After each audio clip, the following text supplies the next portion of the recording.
सध्या प्रचंड चर्चेत असलेला आणि प्रेक्षकांच्या पसंतीस उतरत असलेला द केरला स्टोरी या चित्रपटाचा मोफत शो शाहू फाउंडेशनतर्फे आयोजित करण्यात आलेला आहे।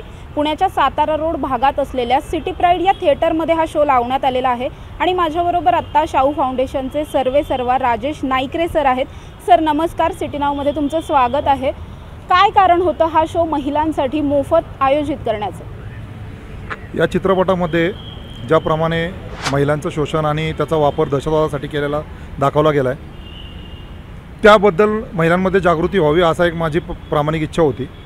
त्या उद्देशाने, जनजागृती करण्याच्या उद्देशाने आणि महिला सक्षमीकरण करण्याच्या उद्देशाने आम्ही हा शो महिलांना दाखवण्याचा निर्णय घेतला आणि तो दाखवत असताना शाहू फाउंडेशनचे बरेचसे कार्य आहेत, सामाजिक उपक्रम आहेत, त्याच माध्यमातून हाही शो महिलांसाठी मोफत असावा अशी एक आमची इच्छा होती, म्हणून आम्ही तो शो मोफत दाखवला। आत्ताच हा चित्रपट पाहिलेल्या काही महिला भगिनी माझ्याबरोबर आहेत, आपण त्यांच्याकडून त्यांचा अनुभव जाणून घेणार आहोत। काकू नमस्कार, तुम्ही आत्ताच हा चित्रपट पाहिलेला आहे, काय वाटतं, कसा होता चित्रपट? याच्यात नाही ना, मुलींनी समज घेतली पाहिजे की बाहेर कुणाशी मैत्री ठेवावी आणि कुणाशी नाही ठेवावी हे जाणून घेतलं पाहिजे त्यांनी। आणि खरंच खूप चांगला पिक्चर दाखवला आणि आमचं तर असं रक्त उसळलं की आता काय करावं ह्याच्यावर आम्हाला हेच सापडणार, शब्दच समजाना की काय बोलावं किंवा काय नाही। आणि खूप आतून असं भरून आले की मन असं हे झाले, गदगद झाले की मन की असं किती भयानक घडू शकतं बाहेर। आपण मुलींना बाहेर पाठवतो, सगळं करतो, आई कितपत मदत करेल ना आणि कुठपर्यंत लक्ष देईल आई एक मुलगी बाहेर गेल्याच्या नंतर। मला मुलींना हे समजलं पाहिजे की आपण कुणाशी बोलावं, कुणाशी मैत्री ठेवावी किंवा आपल्यासोबत कोण आहे, आपण कोणासंग कसं वागतो हे म्हणजे मुलींनीच ठरवलं पाहिजे आणि कितपत आपण कुणासंग शेअर करावं काही गोष्टी, असं पण मला वाटतं।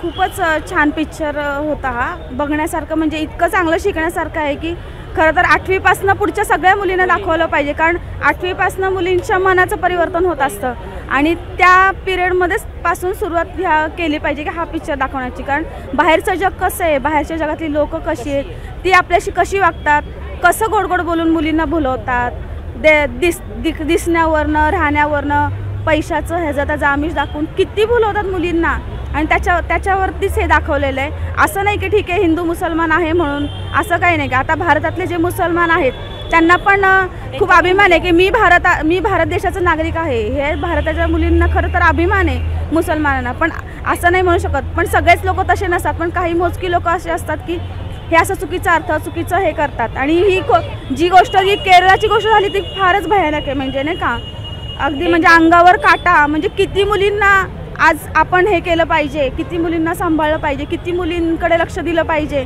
आणि मुलींनी, आपण सारखं सांगतो हे करू नको ते करू नको, पण नुसतं हे करू नको ते करू नको नाही, मुलींनी ते लक्ष दिलं पाहिजे की हां ही गोष्ट ही बरोबर आहे, ही गोष्ट आई सांगते ही बरोबर आहे, नाहीतर बाहेरचं जग हे असं आहे, हे बघितल्यानंतर मुलींना जास्त डोक्यात प्रकाश पडेल। आणि खरंच खूपच छान ज्यांनी दाखवलं, ज्यांनी आम्हाला इथपर्यंत येऊन पोहोचवलं त्यांचे खरंच मनापासून धन्यवाद। कारण ही खूपच म्हणजे नाही का पारणं, म्हणजे डोळ्यांचं पण पारणं फेडणारी गोष्ट आम्हाला त्यांनी आज दाखवली की कारण का तर मुलींच्या पुढचं भविष्य जर सिक्युअर करायचं असेल तर आत्ताच त्यांना ह्या अशा गोष्टी दाखवल्या पाहिजेत। ताई तू देखील आत्ता हा पिक्चर पाहिलेला आहेस, तुला कसा वाटला? माझ्या व्ह्यू ऑफ पॉईंटने हा पिक्चर खूप छान होता आणि ह्याच्यावरनं आम्हाला आत्ता आम्ही ज्या वयात आहेत त्याच्यावरनं आता आम्हाला पुढचा दृष्टिकोन कळतो की कसं राहायचं, कसं वागायचं, कोणासोबत कोणाशी फ्रेंडशिप केली पाहिजे। आता आम्ही फ्रेंडली होतो, आमचे मुलं पण फ्रेंड्स आहेत, मुली पण फ्रेंड्स आहेत, पण आता ह्या पिक्चरने आपल्याला कळालं की नाही का कोणी किती पण गोड गोड बोललं तरी आपल्याला ट्रस्ट आहे ना आपल्याकडेच ठेवायचा। दॅट्स इट, मस्त होता पिक्चर।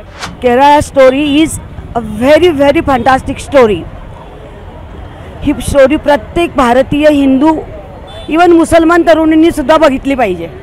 मस्त मूवी होती एकदम, horrible truth, teenagers must watch and thanks to Shahu foundation. आज आम्हाला सगळ्यांना इकडे पिक्चर त्यांनी दाखवला त्याबद्दल thank you so much. Thanks to Shahu foundation आणि specially thanks to Rajesh sir की त्यांनी हा मूवी बायकांना जागरूक राहण्यासाठी हे केलेलं आहे। मला तर वाटतं प्रत्येक मुलींनी ॲक्च्युलीमध्ये हे बघावं, जे लेडीज म्हणजे जे जास्त करून इथे पुणे सोडून, इतर स्टेट सोडून शिकायला वगैरे येतात, तर त्यांनी मोस्टली हा मूवी बघितला पाहिजे, कारण की खूप जागरूकता जागी होते त्याच्यामुळं। शाहू फाउंडेशनतर्फे हा पिक्चर जो दाखवला आहे तो आम्हाला खरोखर म्हणजे प्रेरणादायी आहे मुलींना आणि महिला पालकांना तर फारच. कारण आपल्या मुलींमध्ये काय काय बदल होत आहेत किंवा कसे होत आहेत त्याच्यासाठी आपण जबाबदार आहोत का समाज जबाबदार आहे हे पण बघणं गरजेचं आहे. आणि मुलीच्या प्रत्येक बारीक बारीक हालचालींवर लक्ष ठेवून तिच्यामध्ये चेंज झाले असतील तर तिचे मित्र कोण मैत्रिणी कोण याचीसुद्धा माहिती घेतली पाहिजे.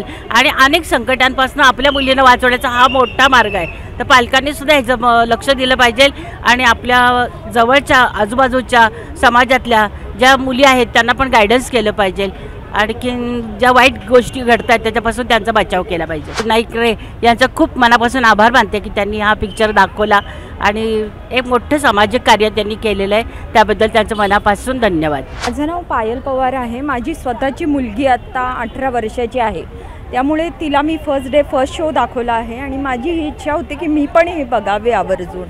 त्यासाठी मग मी अजून तिच्या फ्रेंड्सला रेकमेंड केलेला आहे हा मूवी, की जेणेकरून जे आपला तरुण वर्ग आहे मुलींचा किंवा महिलांचा त्यांनी सगळ्यांनी हा पिक्चर प्रेरणादायक तर आहेतच, पण अशा ज्या आपल्या समाजात वृत्तीची लोक आहेत त्यांना या मुली बळी पडू नये ही माझी इच्छा आहे. त्यामुळे भाऊंना पण मी थँक्स म्हणते आणि शाहू फाउंडेशनचं मी आभार मानते. नाव चैत्राली राहुल उनेचा. आम्ही हा पिक्चर बघितला आणि खूप छान आहे. माझं एकच म्हणणं आहे की आपला कल्चर आपण जपला पाहिजे. हा दुसरी कोणी आपल्याला येऊन सांगितलं नाही पाहिजे की तुम्ही हे करा ते करा. हे आपल्या मनातनं आलं पाहिजे. जसं ते करतात की ते त्यांच्या देवांना कसं ते हे करतात तसं आपण धर्मांना ते मांडतात तसं आपण आपल्या संस्कृती आपण आपली जपली पाहिजे. ही इतर कोणी आपला येऊन सांगितलं नाही पाहिजे की हे तुम्ही करा किंवा हे तुम्ही करा. हे आपल्या मनातनं आलं पाहिजे. हे आपण काय करावं काय नाही करावं हे एवढंच माझं म्हणणं आहे. आणि मुलींनी काय निर्णय घ्यायचा आज आणि सगळ्या शिकलेल्या असंही नाही की आज मुली शिकलेल्या नाही आहे. सगळं त्यांचा फ्युचर काय आहे काय नाही सगळं मागचं बॅकग्राऊंड वगैरे कोण असेल ते जोडीदार निवडा असं मी म्हणत नाही आहे की मी कुठल्या ह्याच्या विरुद्ध आहे की इंटरेस्ट करू नये का हे करू नये, पण निवडताना सगळं त्याचं बॅकग्राऊंड किंवा सगळी चौकशी करा आणि मगच जे काय आहे ते निर्णय घ्या. माझं नाव अतिथी प्रशांत माळी. पिक्चर खूप चांगलं होतं. शिकण्यासारखं पण काहीतरी होतं पिक्चरमध्ये. पुढे या फ्युचरमध्ये आम्हाला ह्याची खूप मदत होऊ शकते. पिक्चर दाखवण्याबद्दल खूप खूप धन्यवाद. नमस्कार, मी सुमन जयस्वाल शिंदे. आज शाहू फाउंडेशनने जे आम्हाला पिक्चर दाखवलं आहे तर मला असं वाटतं की ते पिक्चर बघून जे काही गोष्टी घेतात येईल त्यांनी धर्माबद्दल कुठल्या जातीबद्दल विरोध नाही निर्माण केलं आहे. फक्त त्यांनी ब्रेन वॉश कसं केलं जातं आणि तो ब्रेन वॉशचं जो वय आहे 14, 15, 16 त्या वयात त्यांना असं वाटतं की आपलं जग आपलं हे आहे आणि त्याच्यामध्ये माझी बॉडी माझी रूल आहे आपण का विसरतो. आणि तिथून जे मेनली ब्रॉड व्हायला पाहिजे. मगाशी मी सरांशी बोलले फक्त एवढीच अपेक्षा आहे की ही पिक्चर त्यांनी जास्तीत जास्त अजून प्रोलोकल फायटल करावं आणि जास्तीत जास्त तरुण मुलींना त्यांनी दाखवावं. त्यांनी जी संधी मांडली आहे हे पिक्चर सगळ्यांना बायकांपर्यंत पोहोचू देत. तर मला असं वाटतं ज्या बायकांचं वय आढळून गेलेलं आहे त्या बायकांमध्ये हे पिक्चर दाखवण्यात अर्थ नाही, बिकॉज ते झालेल्या गोष्टी आहेत. आत्ताची पिढी येणारी आहे. कारण की 18 वयोगटामध्ये हे पिक्चर दाखवायचं आहे म्हणतात आहे तर रेप होताना एखाद्या मुलीचा जेव्हा 4 वर्षाच्या मुलीचा रेप होतो तेव्हा तो वयोगट दिसून येत नाही ना. म्हणून हे पिक्चर प्रत्येकाला दाखवायला पाहिजे. तुम्ही त्याला A ग्रेड केलं आहे, आय ॲप्रिशिएट. मला माहिती आहे इंडिया सगळ्या गोष्टी बाबतीत खूप सहनशीलतेने विचार करते, पण ह्या पिक्चरला सगळ्यांनी पाहावं मला असं वाटतं. आत्ताच मूवी पाहिला केरला द स्टोरी. तर मूवी बघून हे लक्षात आलं म्हणजे आत्तापर्यंत एवढं पण म्हणजे असं पण चालतं असं म्हणजे थ्रिल झालं खूप पाहून. असं म्हणजे माहितीच नव्हतं की असंही चालतं म्हणून. तर माझं फक्त एक हे आहे की कॉलेजमध्ये कॉलेजवाल्यांनी हे अरेंज केलं पाहिजे. स्पेशल जे कॉलेज गोईंग मुली आहेत ना की ज्यांचं वय आहे अक्षरशः की ज्यांना प्रेम म्हणजे प्रेमात काय करतो आहे आपण काय नाही काही कळत नाही. सगळं म्हणजे आपण काय करतो आहे इन्फ्लुएन्स खाली कुणाच्या ते लक्षात येत नाही. तर कॉलेजवाल्यांनी जास्त हे अरेंज केले पाहिजेत. म्हणजे गॅदरिंग वगैरे जसं अरेंज करतात तसं हे अशा मूवी अरेंज केल्या पाहिजेत असं मला वाटतं. हे थिएटर वगैरे तर म्हणजे आपण दाखवतो तुम्ही म्हणजे शाहू फाउंडेशनचं खूप म्हणजे थँक्यू आहे. त्यांच्यामुळं फ्रीमध्ये हा मूवी पाहायला मिळाला. पण ज्या कॉलेज गोईंग तरुणी आहेत किंवा ज्या एजमध्ये आहेत 13च्या अबाव मुली वगैरे त्यांना स्पेशली हा मूवी दाखवलंच पाहिजे. पॅरेंट्सनी तर बघून म्हणजे आपल्या मुलींना आपण हे करू शकतो, पण कॉलेज गोईंग मुलींसाठी हा दाखवलंच पाहिजे मूवी. त्यांच्यावर जास्त इन्फ्लुएन्स पडू शकतो किंवा ह्या अशा घटना पुढे होणार नाहीत भविष्यात. तर आपण पाहिलं या सर्वच महिलांच्या प्रतिक्रिया या अतिशय सकारात्मक होत्या. त्यामुळेच येत्या काळात सुद्धा शाहू फाउंडेशनतर्फे असे विविध उपक्रम नक्कीच राबवले जातील.